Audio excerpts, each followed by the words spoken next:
तो कहने का मतलब है कि पैसा कमाने से ज़्यादा ज़रूरी है कि पैसा को बचाना सीखिए। दोस्तों, चाहे आप स्टूडेंट्स हो या यंग प्रोफेशनल्स हो, बजटिंग टिप्स बहुत ही ज़रूरी है, क्योंकि आजकल ज़्यादातर लोगों की ये प्रॉब्लम्स है ना कि उनको महीने का पैसा आता है और अगले महीना लगने से पहले उनका पैसा पूरा क्लियर हो जाता है और उनका जो ज़रूरत की सामान है, ज़रूरत की चीज़ें हैं, वो पूरा नहीं कर पाते हैं। बहुत सारे स्टूडेंट्स हैं, बहुत सारे यंग प्रोफेशनल्स हैं जो प्राइवेट जॉब करते हैं, उनको पैसा तो आता है, महीने का बढ़िया पैसा आता है, 20,000, 30,000, 40,000, पर ऐसा उनके साथ होता है कि उनका पूरा पैसा अगला महीने, अगर 5 तारीख को उनको मिलना है सैलरी, या स्टूडेंट्स को घर से पैसा मिलना है 5 तारीख को या 6 तारीख को, तो उनका जो पैसा है ना 30 तारीख से पहले ही पूरा क्लियर हो जाता है और उनका जो ज़रूरत की सामान है, ज़रूरत की चीज़ है, इम्पॉर्टेंट चीज़ें हैं ना, वो भी नहीं हो पाती है। दोस्तों, ये चीज़ें हैं ना, ये जब तक आप बजटिंग टिप्स समझेंगे नहीं, बजटिंग ठीक से नहीं करेंगे ना, तब तक आपके साथ ये समस्या बनी रहेगी, चाहे आप कितना भी कोशिश कर लें।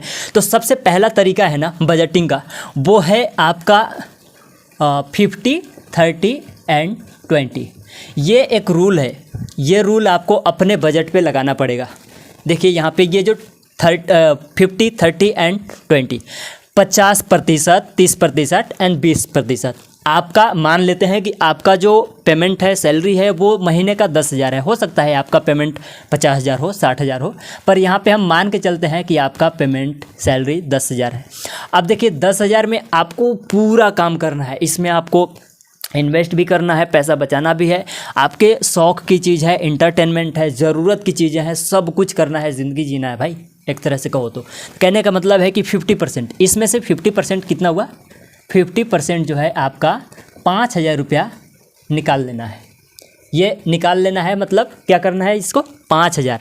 ये 50% मतलब कि आपके ये ज़रूरत की सामान हो गए। 50% मतलब ज़रूरत, जो भी ज़रूरत आपको लगे ना कि ये बहुत इम्पोर्टेंट है, तो ये 50% बहुत इम्पोर्टेंट कामों के लिए दिया जाता है। बहुत इम्पॉर्टेंट, ये नहीं कि अरे समोसा खाने का मन किया चलो खा लेते हैं, तो इसमें ये कलेक्ट नहीं होगा, इसमें ये काउंट नहीं होगा। बहुत इम्पॉर्टेंट, जैसे रूम का रेंट देना हो, इम्पॉर्टेंट है भाई। रूम का रेंट नहीं दोगे तुरंत मालिक भगा देगा, हैं। ट्यूशन का फ़ी देना हो, कोचिंग का फ़ीस देना हो, या अगर आप प्रोफेशनल्स हैं, बच्चों की फ़ीस, पढ़ाई की फ़ीस देना हो, स्कूल की फ़ीस हो, कपड़े हो, ड्रेसिंग हो, खाने पीने का सामान हो, रूम रेंट हो, ये सब इम्पॉर्टेंट है भाई। इनके बिना आप जी नहीं पाओगे ना, तो ये बहुत ही इम्पॉर्टेंट है, ये 50% में।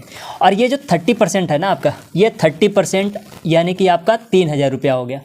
अब देखिए 30% का आपको करना क्या है, इसमें आपको इंटरटेनमेंट है, एंटरटेनमेंट में इसमें आपको शौक़ की चीज़ आ जाएगी।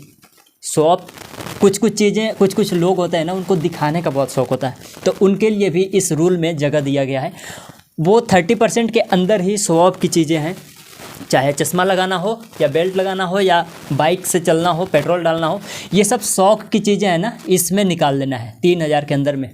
ये भी बहुत है, मैक्सिमम है। अगर आपकी सैलरी 10,000 है, 3,000 में शौक़ की चीज़ें और इंटरटेनमेंट में निकाल रहे हो ना, ये भी बहुत है। हालांकि इसको भी मिनिमाइज़ करना पड़ेगा, थोड़ी सी कम करनी पड़ेगी, बट रूल के हिसाब से चलते हैं तो भी। दूसरी है 20%। आपको 20% है ना, ये है आपका सेविंग।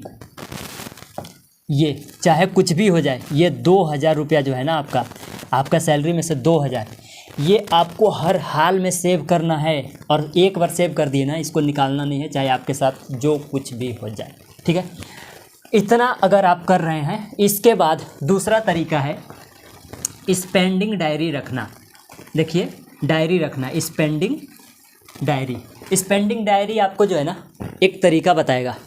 स्पेंडिंग डायरी में आपको करना क्या है, चाहे आप 10 रुपये ही खर्चा क्यों ना कर, चाहे आप छोटी से छोटी खर्चा, चाहे 10 रुपये का आप समोसा भी खा रहे हो ना, इस डायरी में उसे लिख करके रखो।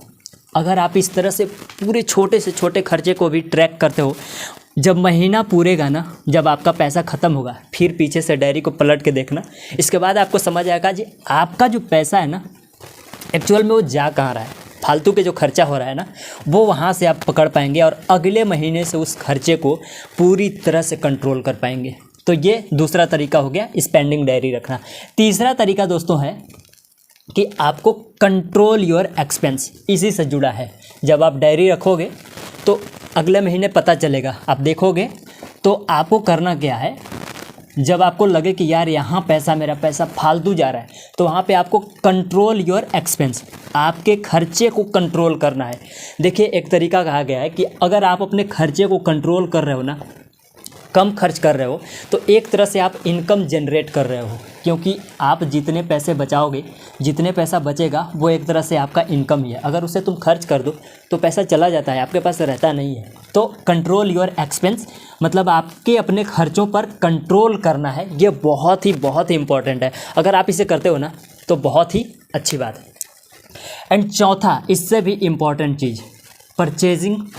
देखिए अगर आप ऑनलाइन परचेजिंग करते हो, कोई भी सामान ऑनलाइन ख़रीदते हो ना, मान लीजिए आप किसी भी एप्लीकेशन पे गए, फ्लिपकार्ट, अमेजन, कहीं भी जाओ, ऑनलाइन शॉपिंग ऐप्स पे स्क्रॉल किया, देखा सामान यहाँ पे यार बहुत ही, भाई आपको लेना है तो आपको अट्रैक्ट तो करेगा ही, आपका मन करेगा कि यार ये तो आईफोन बिक रहा है, चलो ले लेते हैं। लेकिन हाँ, एक बात ध्यान देना, जैसे आपको लगे कि यार ये चश्मा अच्छा लग रहा है, चलो ऐड टू कार्ट कर देते हैं, यार ये टी शर्ट भी बढ़िया लग रहा है, चलो इसे ऐड टू कार्ट कर देते हैं। ये ऐड टू कार्ट है ना, और लास्ट में आप इसे ऑर्डर मार देते हो, यहीं पे सारा गलती होता है।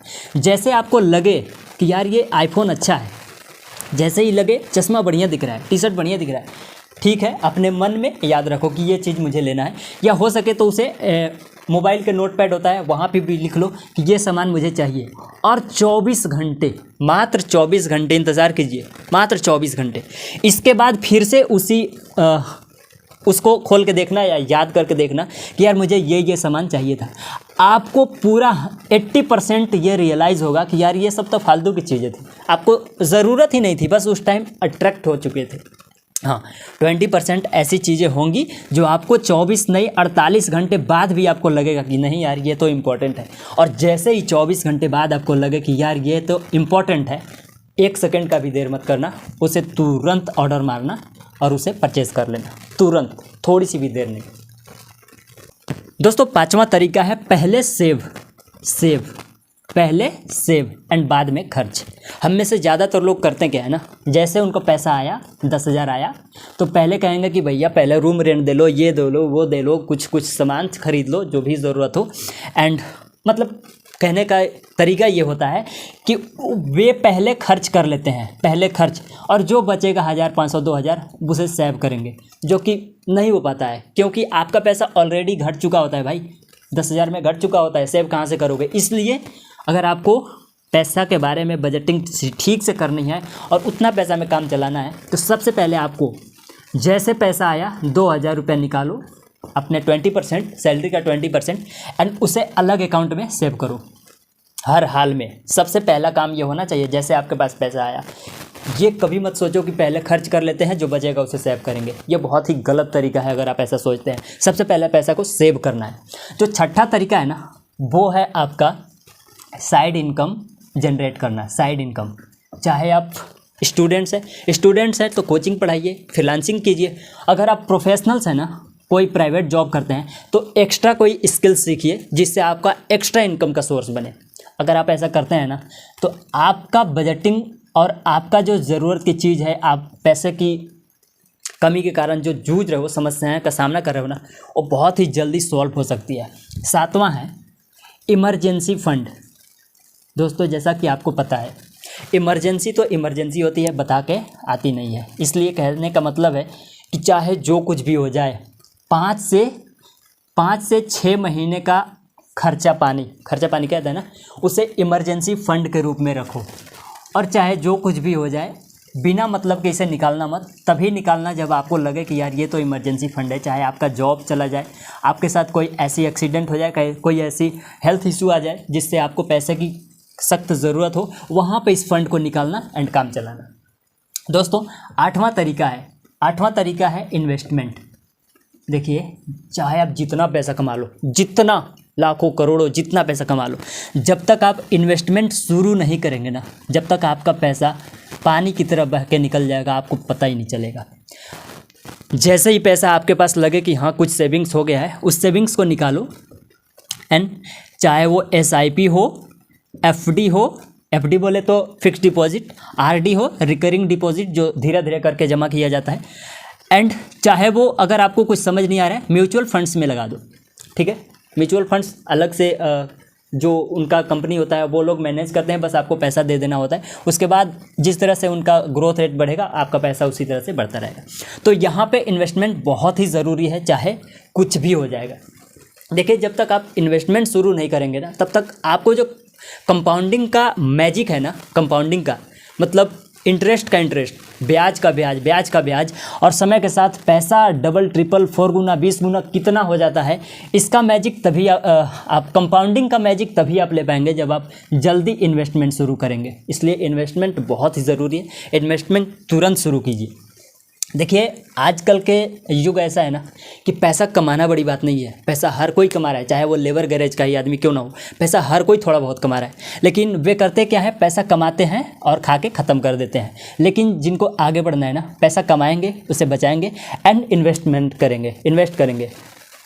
कुछ ही साल में आप देखेंगे कि वो बहुत बड़ा आदमी बन गया होगा, बहुत ज़्यादा पैसा हो गया होगा। लेकिन जो डेली पैसा कमा रहा है, डेली पैसा खा रहा है, उनके पास आज जो है 20 साल बाद भी वही के वही दिखेंगे, क्योंकि जितना आ रहा है उतना ही जा रहा है। तो कहने का मतलब है कि पैसा कमाने से ज़्यादा ज़रूरी है कि पैसा को बचाना सीखिए। उम्मीद करता हूँ वीडियो पसंद आई हो। पसंद आई तो प्लीज़ लाइक कीजिएगा, हमारे चैनल को सब्सक्राइब कीजिएगा। मिलते हैं एक और वीडियो में, तब तक के लिए धन्यवाद।